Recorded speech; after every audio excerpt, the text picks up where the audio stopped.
my last guest out. Without doubt, he's one of the most talented songwriters, certainly one of the most exciting live performers on the planet. Don't let the hat put you off. Ladies and gentlemen, I have been... I've been wanting to have him on this show for ages. I'm so excited he's here this evening. Let's remind ourselves of just what he does and how he does it.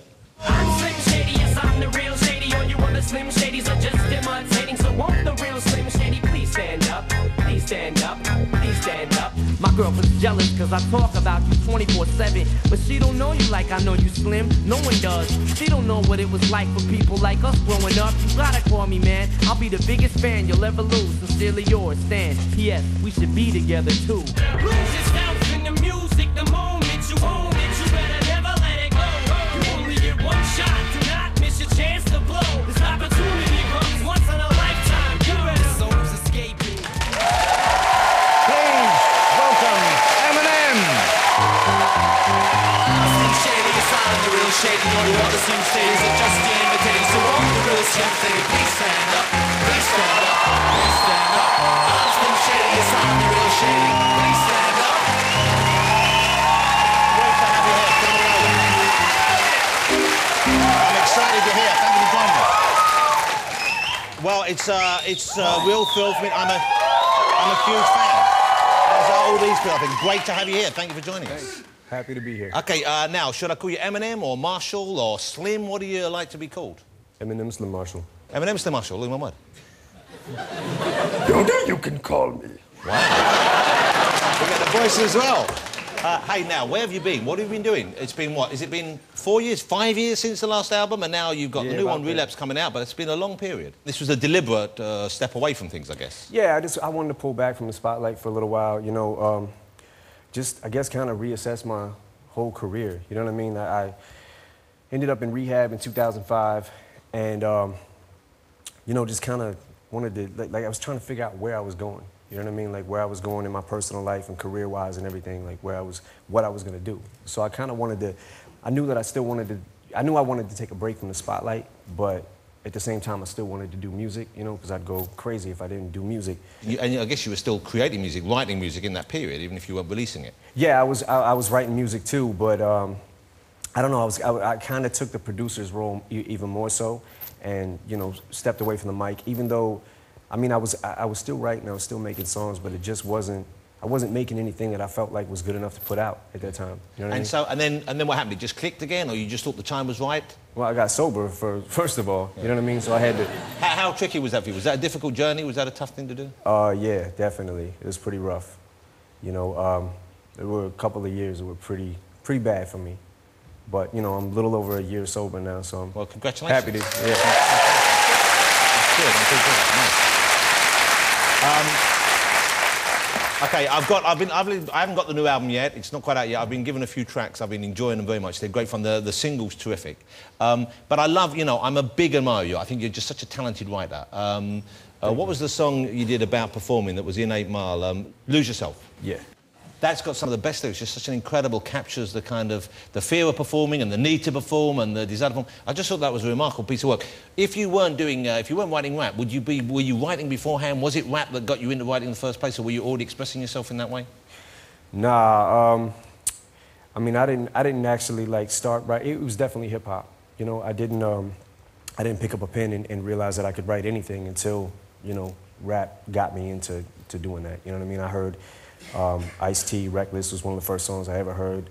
Once I heard Run DMC, LL Cool J, I was like, this is what I want to do. So this is the first wave of the big rappers, this is really, Run DMC and those guys. Did you like Houdini and those guys as well? Oh, yeah. The Fat Boys, you remember the Fat Boys? Yeah, buddy. All you can eat. That's good. Yeah. Thank you. We should team up, we should do something, maybe release something together. That'd be hot. Do you, let me ask something, and I'm sure people who rap get asked all the time. Do you sing ever? Say you're at home and the mood takes you. Because in your rapping, it's kind of talking. Yeah, if you're in the shower, a little bit of Frank Sinatra, maybe? Yeah, a lot of Frank Sinatra. Yeah, really? Yeah. You got a good voice? No, I mean, I sing on my records. I can't really, I'm not a singer. But it's not singing, is it? It's not like, oh, the summer breeze, you know. No. That is officially singing, regardless of what you think. But you ever get tempted to cut loose on a record? I mean, I've done some things you know, here and there, like as far as like singing, but you know, I'll tell the world I can't sing. That's not my, you know what I mean, what I feel like my forte is. But I, you know, some hooks, if you listen to them, there's melodies in them. And, yeah, there's a melody. Well, the way you use the voice is melodic as well. Yeah, I mean, it's kind of like as long as you can hold a key, you know what I mean, or a note or whatever, like.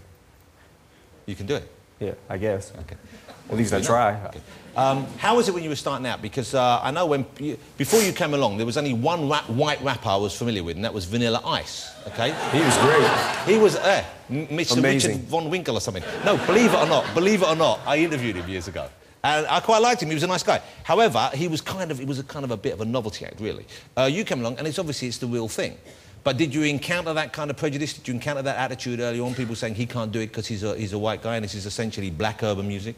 I mean, yeah. Early on, I went through like quite a bit of that. But I mean, I think that at the end of the day, I guess if you, as long as you, if your heart is in it, and you know, you just keep persevering, you know, you're gonna break through. I mean. I don't know. I mean, it was certainly, it wasn't easy, you know what I mean? But I kept at it, you know. I got booed off stage. It was, you know, many times, like, you know, as I did in the movie, like certain, you know. Yeah. How long did it take, do you think, before you got good enough to think, okay, this is working now? How many times did you have bad on-stage experiences? Maybe a couple. So not that I'm pretty awesome. Okay. Let me talk about your new single, because you know what I love about your work, and I'm sure many people do, is there's a sense of humour in it. It's funny. A lot of the time, it's funny. Not always. Sometimes it's dark and, you know, other things, but sometimes it's very funny, and the new single is very funny, and you have a firm grasp of popular culture. You kind of, I think the word that young people use is diss. You diss some people in the new single. Some. Yeah, yeah. Now, do you have any feedback? Do you ever meet those people? Do they ever contact you and let you know what they think about it, or...? Nah, I mean... Here's the thing. This is the kind of the way that I see it, and the way that I've always said it is it's kind of like these aren't personal attacks on people. I've never met these people. You know what I mean? So these aren't like personal attacks on their character or anything like that. You know, it's kind of like it's kind of like picking names out of a hat, and if your name rhymes with something good, or you know what I mean, then like, bad luck. If you're, you know, a pop figure, you know what I mean, like in this world, like Marilyn Manson, who you do, and Jessica Simpson, and Sarah Palin, I guess she's. But you can see why, if you do Sarah Palin, people might think, oh, he wants to make a statement about Sarah Palin or American politics. I want to nail her, but. Well, there you go. If anyone's gonna, I think you got a good chance. Yeah. Hey, you're looking in good shape. One of the rumours I heard that when you were away that you'd ballooned up, that you'd got really big. Did you put on a lot of weight? Did you I put on quite a few pounds. How chunky did you get? I think I probably tipped the scales a little over 200. And was this was just eating, overeating? It was eating. It was taking pills that I had no business taking. You know what I mean? Doing really? Things that I just wasn't taking care of myself. I wasn't taking care of my body. I kind of felt like, I mean, it was, you know, like there were times I wanted to just give it up. You know what I mean? There was, you know, I was in a pretty dark place. To keep in shape of this now, you must be working out a lot, I guess, and you got a fitness regime you stick to? Yeah, I run a lot. I run quite a bit. I get up in the morning. I run. I was running twice a day for a little while.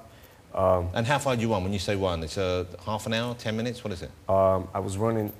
There was one point where I was running, like, it was a little too much. It was a little extreme. And it was a total of 17 miles. But you know what that is? That's you filling the gap you had in your life when you've given up the other stuff, isn't it? It's kind of addictive behaviour. Yeah, it's like you kind of go from one addiction to the next, and I'm an addict, you know what I mean? So I guess an extremist, like one extreme to the next. Like. Well, now, am I right in thinking that one of the things you're addicted to right now, and I'm very excited about this, is American comic books? Oh, yeah. I had that hobby when I was a kid. Like, I used to collect comics a lot. And I guess as I started to get sober, I kind of like fell back in love with, you know, comic books again. It was like, oh, this is dope. Why did I ever leave this alone? There you go. There's Eminem on the cover of the Punisher, one of the Punisher comics, the recent one. That's got to be, you've got to know you've arrived when you're on the cover of the Punisher. Oh, yeah, that's how you know you made it. Yeah.